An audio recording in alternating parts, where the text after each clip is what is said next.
Imaginez un village au Sahel où les enfants jouent dans un champ qui, il y a 10 ans, était verdoyant. Aujourd'hui, ce même champ est un désert. Ce n'est pas une histoire lointaine, c'est la réalité quotidienne pour des millions d'Africains. Le changement climatique n'est pas une menace future pour l'Afrique, il est déjà là. Il est visible, il est tangible et il redéfinit chaque aspect de la vie sur le continent. Alors comment l'Afrique, malgré sa faible contribution aux émissions mondiales, peut-elle faire face à des conséquences aussi disproportionnées? Ah yeah!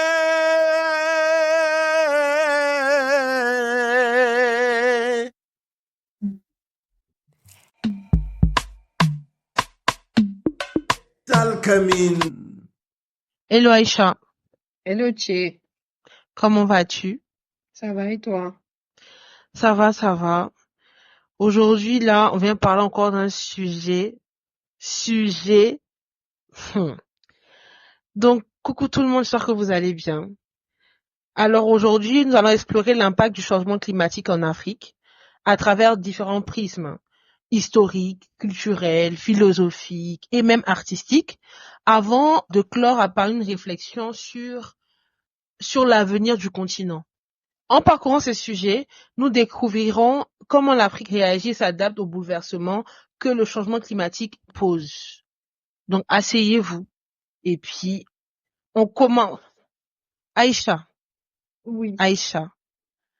encore un sujet un peu épineux parce que on s'est rendu compte que vraiment énormément de personnes ne prenaient pas forcément ce sujet au sérieux, tu vois.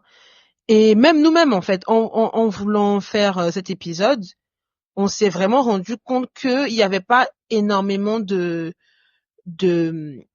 n'y avait pas vraiment de prise de conscience, en fait, véritablement, par rapport à ce sujet-là. Et c'est pour ça, en fait, on a voulu traiter de ça. Parce que, bien que le continent africain ne contribue qu'à 3% des émissions mondiales de gaz à effet de serre, il subit des impacts disproportionnés. Et l'Afrique, en fait, est l'une des régions les plus vulnérables au monde en raison de sa forte dépendance aux ressources naturelles et à son infrastructure limitée pour gérer les catastrophes climatiques. Donc, déjà dans un premier temps, j'aimerais vraiment qu'on discute de comment se manifestent justement ces changements climatiques-là en Afrique. Oui, non, ça se manifeste, je pense, sous plusieurs formes. Et c'est bien que tu le dises qu'il n'y a pas une prise de conscience au niveau où ça devait l'être aujourd'hui. Parce que c'est Ouais. des choses où, je pense, toi comme moi, on a vécu, mais on dit toujours, ouais, c'est l'Afrique. Ah, il fait trop chaud. Ah, le vent aussi, tempête de sable sur toi. Ah, le ciel, ça fait un mois, on le voit, il est pas bleu, il est gris. Mais tout le monde est OK, tout le monde fait sa vie juste parce qu'il fait chaud. Donc, c'est plein de petites manifestations comme ça qu'on voit tous les jours, mais on prend pas conscience que c'est à cause du réchauffement climatique. Donc, surtout en Afrique, le problème, c'est ce que Thierry a dit. Nous ne participons pas au même niveau que nous subissons ces problèmes. Les températures déjà augmentent 1,5 fois plus rapidement que la moyenne mondiale en Afrique. Donc, les vagues de chaleur sont de plus en plus longues et intenses. Donc, pour certains pays, c'est presque invivable. Je vous laisse vous imaginer être au Sahel avec déjà des températures qui sont extrêmes, de rajouter encore de la chaleur à ça. Donc, ça veut dire que l'agriculture dans ces zones, c'est presque mort en fait. Et cette agriculture-là, c'est essentiel pour des millions et des millions et des millions de personnes en Afrique. Et je sais pas, Chi, si toi, t'as vu autour de toi ou t'as été proche de personnes qui vivent toujours la sécheresse prolongée et la désertification qui se passe en ce moment en Afrique. Oui, effectivement, énormément de personnes qui travaillent dans les milieux agricoles et tout, qui ont des plantations, ils le disent. C'est pas ce que c'était à l'époque. Ils font face à de grandes périodes en fait de sécheresse. Par exemple, l'ONU le dit en fait qu'il y a 40% de la population africaine qui est exposée à de la sécheresse prolongée, affectant même l'agriculture et l'accès à l'eau. Juste l'accès à l'eau. Des fois, en fait, des fois on en rigole en disant ah vraiment il n'y a pas d'eau depuis 2-3 jours et très souvent, on indexe directement la compagnie de distribution d'eau du pays dans lequel on est. Mais c'est pas seulement ça. C'est pas qu'ils veulent couper l'eau. C'est qu'à un moment donné, il faut qu'ils gèrent, en fait. Et cette ramification, en fait, en eau, pas si c'est français, mais let's go, fait que ils doivent gérer, en fait, le problème. Il y a énormément de soucis comme ça, tu vois, là, tu vas parler même du Sahel, tu vois. Il y a une progression rapide, en fait, des terres non cultivables, menaçant Il y vraiment en a la plus de sécurité 100 000. alimentaire. Il y a Tu plus vois? de 100 000 hectares au Niger par an. C'est même pas genre par 10 ans, c'est par an. Non, par an. Et on se rend pas compte. On ne s'en rend pas compte. On a l'impression que c'est juste périodique, qu'on a l'impression que ça va revenir. Non, vraiment là, de plus en plus, on se rapproche de quelque chose de grave. Les inondations aussi. Comme par exemple Mozambique ou même au Soudan du Sud, qui connaissent vraiment des inondations vraiment très, très récurrentes. Par exemple, en 2019, il y a eu un cyclone, le cyclone Idai, qui a fait déplacer plus de 2 millions de personnes dans le sud-est de l'Afrique. Tu vois? Donc là, on parle de 2 millions de personnes. Et là, tu vois, c'est un fait ponctuel. Mais imagine 2 millions de personnes qui doivent quitter la Côte d'Ivoire, par exemple, pour aller au Burkina ou au Mali ou vice versa. En fait, on va pas s'en sortir. C'est ça, hein. Non, Et franchement, et très souvent aussi, comme on a tendance à entendre parler de ce genre de manifestations du changement climatique à l'extérieur, oui, il y a eu un cyclone, par exemple, dernièrement à Mayotte et tout, on a l'impression que c'est loin de nous. Véritablement, on a l'impression que ces phénomènes, en fait, de désastres naturels, là, c'est aux États-Unis, c'est vraiment en France, mais pas en Afrique. Sauf que si. Donc, tu vois, très souvent, on nous parle de ça, Aïcha, mais c'est mis un peu dans les faits divers. Tu vois, c'est pas vraiment le sujet et on n'explique pas vraiment que c'est lié au réchauffement climatique, en fait. Tu vois? C'est ça. Non, c'est vrai. Et d'ailleurs, même, tant mieux que tu t'aies parlé de la Mayotte parce que les pays qui sont des zones côtières, sur les zones côtières africaines, comme par exemple Lagos ou même Dakar, hein, ou Mombasa et tout, avec la montée du niveau de la mer là, je vous laisse imaginer comment c'est effrayant parce que souvent ces zones, c'est les régions les plus densément peuplées dans ces pays. Demain, Dakar disparaît, bah, le Sénégal, il fonctionne plus tout court parce que tout est centralisé. Lagos disparaît, peut-être que le pays va fonctionner, voilà, un peu mieux que le Sénégal, peut-être, mais quand même, on parle de millions et des millions de personnes qui vont devenir des réfugiés climatiques. Et ça ne menace pas seulement les habitants, mais aussi les infrastructures. Déjà, on a tellement de problèmes d'infrastructures, des choses à revoir, des choses à refaire ou des choses à faire tout court. On rajoute maintenant encore ces montées du niveau de la mer et l'érosion côtière qui vraiment menace beaucoup d'habitations dans ces pays. Et là, tu as parlé de réfugiés climatiques, mais la Banque mondiale a dit que l'Afrique compte déjà 10 millions de migrants climatiques et un chiffre vraiment qui d'ici 2050, c'est pas loin. D'ici 2050, ça peut atteindre 100 millions de réfugiés climatiques, de migrants climatiques, selon la Banque mondiale. Donc vraiment, les impacts en fait sur les populations, c'est grave, même au niveau de la santé. T'as commencé vraiment en parlant de chaleur en fait accrue. De chaleur accrue qui favorise justement la propagation de maladies comme le paludisme, la dengue. Vraiment, même dans les zones même où elles étaient absentes, où ces maladies étaient absentes auparavant. Tu vois? Donc, on voit par exemple, il y a eu vraiment de très fortes saisons de chaleur au Mali dernièrement, où des vieilles personnes mouraient. Même des jeunes et tout dans leur sommeil. Ils ont atteint des niveaux de chaleur, mais laisse tomber. Et il n'y a pas d'électricité. Donc tu peux pas te réchauffer, c'est compliqué, l'air est lourd. Donc franchement, je pense que les populations, nous-mêmes en fait, on vit au quotidien déjà, hein, on n'en est même pas aux prévisions en fait des institutions internationales, mais on vit déjà au quotidien ce que c'est en fait, tu vois. Même au niveau de la sécurité alimentaire. On dit là même que bientôt, peut-être que 282 millions d'Africains souffrent de sous-alimentation. Et ça peut être vraiment amplifié avec les perturbations climatiques. C'est ça. Tu Et vois? depuis, tu sais, on parle principalement des êtres humains, mais on ne parle même pas de l'impact sur la biodiversité. Oh là là. Et là, Vraiment. on sait comment les écosystèmes en Afrique sont uniques, mais aussi fragiles. La savane et les forêts tropicales d'Afrique centrale, on a vu qu'il y a des perturbations majeures vraiment qui passent par là et qui dévastent tout. Si on prend par exemple l'exemple de Garamba en RDC, le parc national des éléphants, bah on voit que leur habitat se réduit de plus en plus. Donc Mm, tout ça, ça va sur pareil. L'océan Indien, les coraux sont en train de blanchir. Et ça, c'est crucial pour la pêche locale.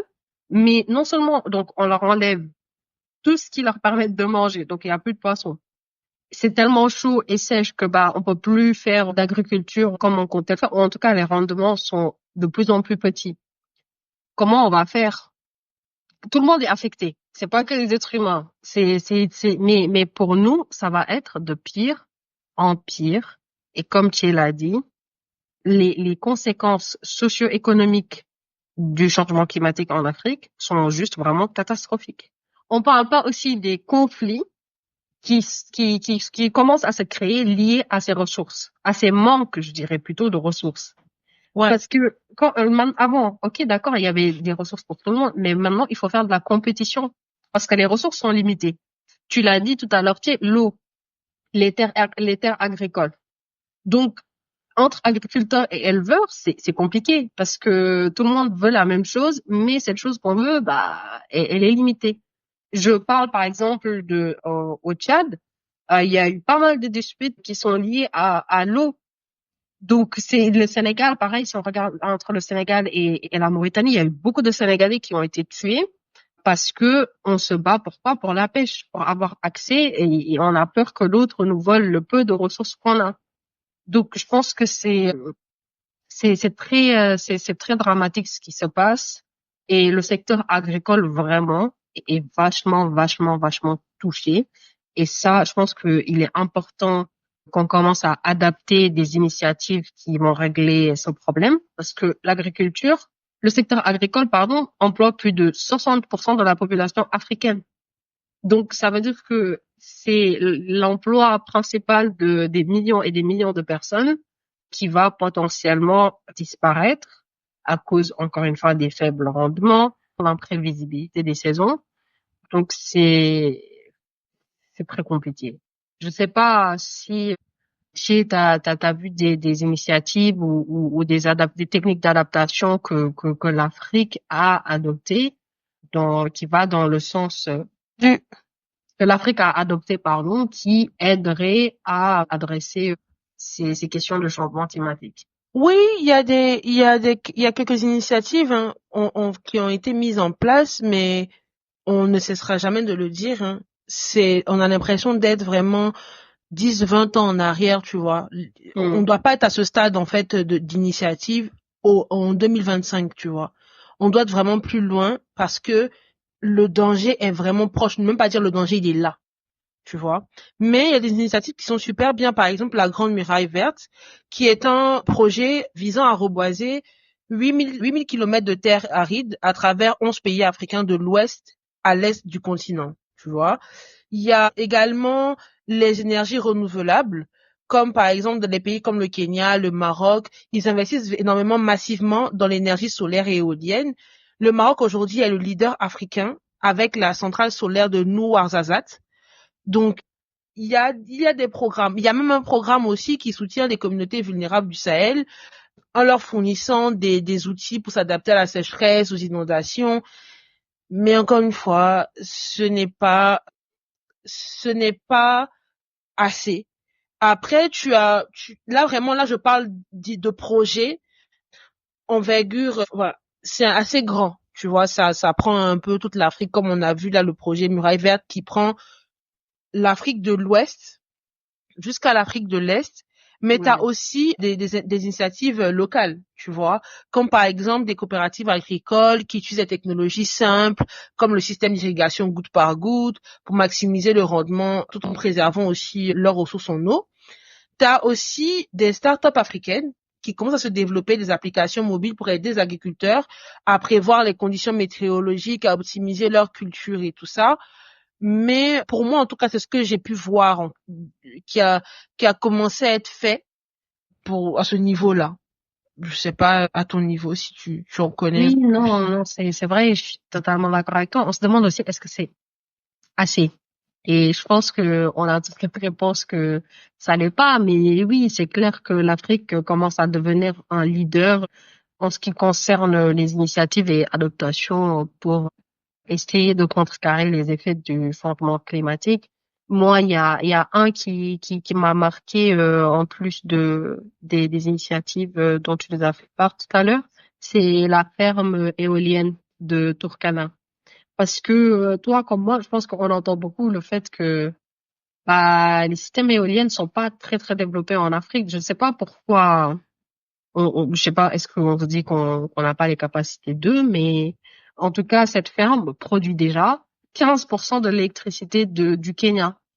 Et je pense que, enfin, si d'autres nations s'y mettent à investir massivement dans des mini-réseaux éoliennes, je pense que ça pourrait réduire et les émissions, pardon, de carbone, mais aussi créer des emplois verts et ça pourrait contrebalancer les emplois qu'on perd déjà dans le milieu agricole. Mais est-ce que tu fais partie, de ceux qui pensent que la mobilisation internationale rôle à jouer dans ces changements qui affectent grandement l'Afrique? Oui, d'office, parce qu'on part du principe que nous, on n'émet que 3% du gaz à effet de serre par rapport à l'émission globale, en fait, mondiale. Donc, nous, que 3%. Donc, 97 autres pourcents, c'est entre eux là-bas. Tu vois ce que je veux dire? Donc, franchement, je pense que si on doit faire un partage équitable, en fait, des aides et des ressources pour pallier à cela, il faut quand même que on ait plus, en fait, on ait plus d'aide. Tu vois ce que je veux dire par rapport à ça? Parce que c'est vrai, on a quand même les accords comme l'accord de Paris. L'Afrique a reçu des engagements financiers pour l'adaptation climatique, mais ces promesses ne sont pas tenues. Tu vois, on a des engagements parce qu'ils prennent conscience qu'effectivement, c'est compliqué pour nous, alors qu'on émet moins, mais on n'a que des engagements. Oui, je vais le faire, oui, je vais le faire, mais ce n'est pas fait. Tu vois? Par exemple, il y a aussi eu le Fonds vert pour le climat, tu vois, qui a été conçu de base pour aider les pays en développement à financer leurs efforts d'adaptation et atténuer en fait les préjudices en fait du réchauffement climatique. Sauf que en 2021, on a reçu seulement que 20% des fonds nécessaires qui avaient été effectivement débloqués pour les projets africains. Tu vois? Donc, est-ce que là, peut-être qu'il y a eu une amélioration, mais on n'est pas au courant, mais moi, des recherches que j'ai pu faire et tout, je tombe sur ce genre d'informations là, par exemple, tu vois, qu'on a seulement 20% des fonds qui ont été débloqués. C'est ça, ce qui est 15 milliards. Et c'est pas assez, on nous dit qu'on a besoin de 50 milliards d'ici 2050. Mais tu vois, mais vraiment, tu vois, par exemple, là, on parlait tout à l'heure, en fait, c'est qu'on nous a promis les 100 milliards de dollars annuels qui ont été promis par les pays riches, on va dire les pays développés lors de la COP successive, sont loin d'être atteints. C'est-à-dire, à chaque fois, on part, déjà, on est sous-représenté, mais on part, on nous promet des choses qu'on n'a pas. Tu vois, il y a aussi, en fait, comme j'ai commencé par ça, que tu m'as posé la question, mais je reviens dessus pour que vraiment on puisse saisir la problématique qui est réelle, c'est que les pays africains demandent vraiment une justice climatique. Parce que le problème, c'est que nous, on paye le prix élevé pour un problème qu'on n'a pas créé. Tu vois ce que je veux dire? C'est pas nous en fait, on n'a pas créé ce problème-là. Et même malgré qu'on consomme aussi, on n'émet que 3%. Mais c'est nous qui payons le prix fort, en fait, de cette histoire. Donc, c'est un peu compliqué, tu vois. Donc, il y a cette inégalité de responsabilité là pour moi, qui fait que, bon, je comprends pas trop. Il y a aussi le fait que, par exemple, on a besoin effectivement d'une mobilisation internationale, mais il y a aussi une lenteur bureaucratique, un manque de collaboration des acteurs locaux. Tu vois, on veut bien très souvent dire que on a besoin d'aide internationale. Mais même au niveau local, très souvent, tu verras que les entreprises travaillent chacun de son côté. Tu vois, il n'y a pas de collaboration, il n'y a pas de fusion d'expertise. C'est un peu rare, en fait, de voir ça. Tu vois. Donc, je trouve que, déjà qu'on ne nous aide pas forcément, on n'a que des promesses. Et si nous-mêmes on s'aide pas aussi, c'est un peu complexe, tu vois. Oui, non, je suis d'accord et je pense que le point que ces organisations et aussi nous-mêmes on doit réaliser, c'est que la coopération peut aussi être technologique. Ok, vous voulez pas donner de l'argent, ok, il n'y a pas de problème. Mais vous pouvez aider autrement. Par exemple, transférer ces technologies pour aider l'Afrique à adopter des solutions qui sont durables. Mhm. Il y en a qu'un qui a vraiment retenu mon attention, c'est Desert, sorry, to Power. C'est Oui. par la Banque africaine de développement et ils veulent transformer le Sahara en hub d'énergie solaire qui est capable de fournir de l'électricité à 250 millions de personnes. Mais le problème, encore une fois, c'est quoi? La logistique, la gouvernance, les infrastructures. C'est-à-dire que j'ai l'impression que ces pays-là ne réalisent pas que tu peux pas juste dire, ah, demain, il faut que l'Afrique puisse atteindre tant de pourcentage de couvrage en termes d'électricité, éolienne ou solaire. Non, parce qu'il faut commencer à zéro. Il faut que ça passe par modifier donc déjà les règles qu'on a en place, la gouvernance qu'on a en place et aussi par la suite gérer ces problèmes de logistique. On a par exemple le manque de capacité technique locale où ils vous disent non, oui, on va former pardon la population. La population n'est pas formée. Ils accompagnent juste la population à dire ok de faire ci, de faire ça, mais il y a aucun talent qui est retenu dans le pays même. Donc, pour faire la maintenance des équipements, bah, c'est zéro. Et on a vu tellement de situations comme ça, surtout dans le milieu pétrolier, se passer, où pendant 15 ans, le pays reçoit la promesse de recevoir, en fait, de la technologie de ses parts de pays internationaux. Mais après 15 ans, ils partent, tout tombe parce que l'équipe n'a pas été formée. Ou je prends le pire des situations, les conflits internes ou l'instabilité politique. Ça complique aussi, je suis d'accord, la mise en place de ces initiatives, mais je pense que le root du problème, c'est quoi? C'est que l'Afrique n'est toujours pas un partenaire égal dans ses propositions, ni dans ses conférences, ni rien du tout. Le dernier en Égypte, on aurait pu se dire, oui, c'est en Afrique, enfin, ils vont ouvrir les yeux sur ce qui se passe vraiment, mais aucun engagement concret. C'était juste du blablabla, blablabla. Ni pour compenser les pertes, ni les dommages subis par les pays africains. Là, on a parlé des cyclones, des inondations, c'est des milliards et des milliards pour la reconstruction. Zéro. On n'en parle plus. Le pire pour moi, je sais pas pour toi, moi, la pire injustice que je vois, c'est que les grandes puissances industrielles qui ont causé ça, qui sont les responsables, ils veulent même pas adopter les mesures qu'on leur pose. Du coup, on fait Mhm. comment? Là, c'est même plus question de oui, ah, on finance parce que c'est notre faute. Non. Qu'on parle des États-Unis ou de la Chine, ils ne veulent même pas adopter les mesures qu'on leur donne. Donc, l'Afrique Mhm. continue de subir de plus en plus. Et Mhm. nous, bah, on a la voix la plus faible autour de ces agendas climatiques entre guillemets mondial, mais le mondial, j'ai un peu du mal. Ça passe pas trop, je sais pas. Oui, mais de toutes les façons, je veux dire, parce qu'on a besoin d'eux quand même pour pouvoir résoudre ce problème-là. Mais c'est pour ça aussi, je pense que on a choisi ce sujet-là, tu vois, de parler de ça aujourd'hui. Parce que même moi, au départ, quand Aïcha a suggéré en fait le sujet et tout, je me suis dit, oui, vas-y, mais genre, je me sentais pas vraiment concernée, tu vois, par, par ça, véritablement, hein, mais pas parce que je suis climato-sceptique ou quoi que ce soit, pas du tout, mais au fur et à mesure, en fait, quand j'ai commencé à m'intéresser à ça, à chercher, à faire des recherches sur le sujet, je me suis rendu compte à quel point on ne se rendait pas compte de l'urgence du problème, tu vois. Et quand j'ai commencé petit à petit à lier tous les problèmes qu'on avait au quotidien dans différents pays d'Afrique, et j'ai commencé à lier ça au changement climatique, je me suis dit, waouh, il y a un véritable problème. Il faut vraiment que on puisse déjà donner la valeur, en fait, du poids à ce sujet-là et commencer à réfléchir dessus. Nous, notre génération et peut-être les générations futures, en fait, voir comment on va améliorer les choses. Donc, pour moi, je pense que déjà, c'est déjà pas mal déjà d'en parler. Et peut-être que sans forcément l'aide dont on a besoin, juste que les Africains déjà prennent conscience du problème, on peut déjà croire à des collaborations, tu vois, à certaines formes d'expertise pour limiter les dégâts, tu vois.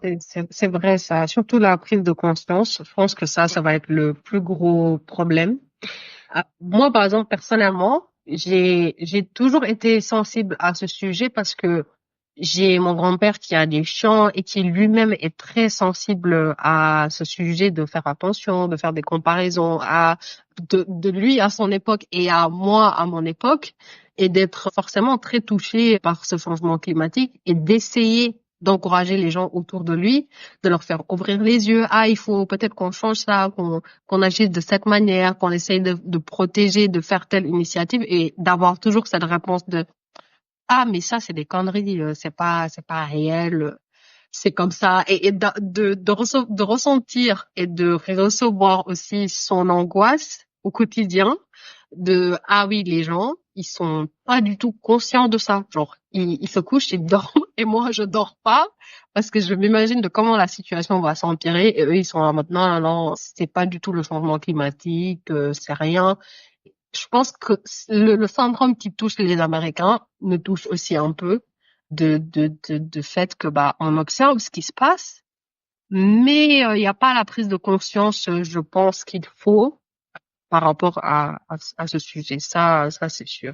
Donc si on a pu poser notre petit édifice et en tout cas pousser certains d'entre vous à réfléchir plus face à ça, ou en tout cas même peut-être certaines personnes sont déjà en train de diriger leurs études vers ce sujet. J'ai été agréablement surprise d'avoir rencontré pas mal d'Africains qui faisaient des études qui étaient dirigées vers le changement climatique et sustainability. Du coup, dans certains côtés, ça me rend très fière de voir qu'en tout cas, il y a de plus en plus de jeunes qui ont conscience de ce problème, mais je pense on peut et on doit faire mieux.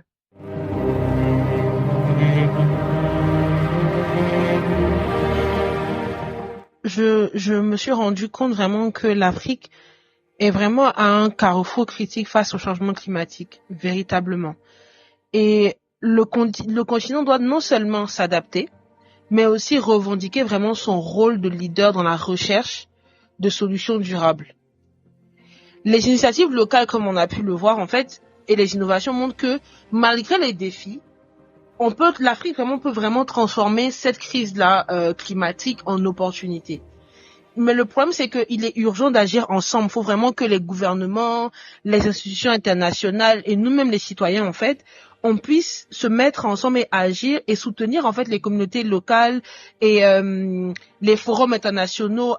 Parce qu'il faut aussi être présent aux différentes, lors des débats, en fait, pour que nos voix portent. Donc, il faut amplifier les voix africaines dans les forums internationaux. Il faut aussi investir dans des solutions à long terme. C'est-à-dire maintenant, en tant que jeune Africain, lorsqu'on va prendre des décisions, demain, ce sera à nous potentiellement de construire nos maisons et tout ça. C'est de se dire, mais comment je construis avec une éthique écologique et tout. Pensez aussi à ça dans le choix des matériaux et tout ça. Parce que je pense que petit à petit, on pourra trouver quelque chose. On pourra mettre en place une manière de vivre, une manière de voir les choses. Parce que, pour moi, les personnes de génération avant nous ont plus ou moins déjà construit leur maison, ont plus ou moins déjà trouvé des solutions, en fait, pour pouvoir s'aider.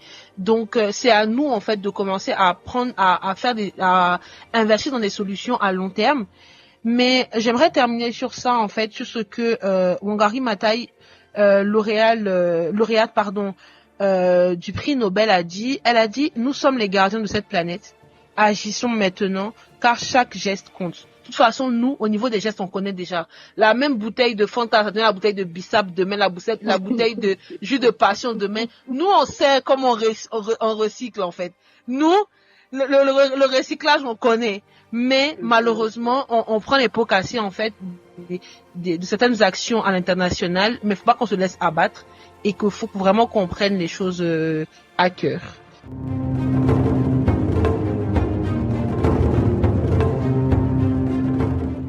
L'Afrique, dans toute sa diversité et sa résilience, se trouve à un carrefour crucial face au défi mondial du changement climatique.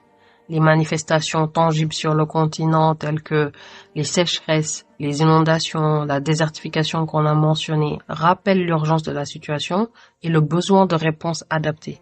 Mais au-delà des impacts physiques, on pense que ce sont les conséquences socio-économiques comme l'insécurité alimentaire et les migrations forcées qui exigent une attention particulière non seulement pour protéger les populations, mais aussi pour garantir un avenir durable. L'histoire climatique de l'Afrique est celle d'un combat constant, mais aussi d'une détermination exemplaire. On a vu que le continent ne se contente pas de subir. Il innove, il s'adapte et il construit des solutions pour les générations futures. Et ce voyage, bien que semé d'obstacles, est une preuve que l'Afrique est non seulement une victime du changement climatique, mais aussi un acteur clé dans la recherche de solutions durables pour l'humanité tout entière. Voilà, j'espère que cet épisode-là a pu vous ouvrir les yeux sur la situation du changement climatique en Afrique. Et si jamais vous voulez vraiment approfondir ce sujet-là, les DM sont ouverts, les commentaires sont ouverts. Et on se retrouve pour un prochain épisode. Bisous, bisous. Ciao, ciao. Fi du fofu du fi talkamine la wai. T'es d'accord ou pas? On a omis des choses? Viens, on en discute en DM sur notre Instagram @talkamine. On se retrouve la semaine prochaine pour une nouvelle conversation épicée.